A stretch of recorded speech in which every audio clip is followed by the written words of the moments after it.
Nyangkut Pak. Ayo Pak. Turun. Mobil Presiden RI Joko Widodo jenis Mercedes-Benz S600 Guard hitam tersangkut jalan berlubang saat melintasi jalan terusan Simpang Ria Kudu, Kota Baru, Purwotani, Jati Agung, Lampung Selatan pada Jumat 5 Mei. Dari video yang beredar, terlihat mobil kepresidenan membawa Jokowi melaju secara perlahan karena menghadapi jalan yang berlubang. Jokowi juga sengaja membuka kaca mobil untuk melihat langsung bagaimana kondisi jalan rusak yang selama ini sudah dikeluhkan masyarakat dan menjadi pembicaraan nasional.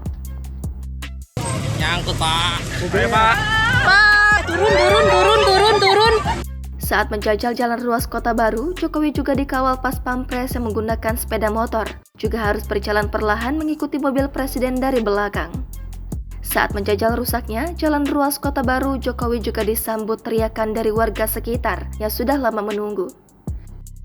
Nyangkut guys mobilnya, apa gimana ya? Dorong.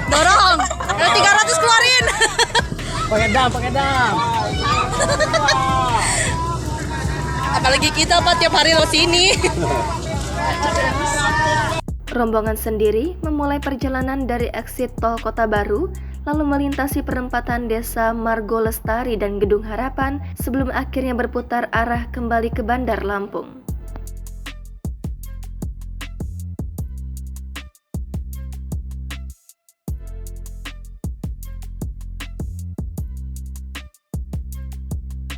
Nyangkut guys mobilnya, apa gimana ya? Dorong. 300 keluarin. Pakai dam. Apalagi kita Pak tiap hari lo sini. Jangan lupa subscribe, share, komen, dan like ya.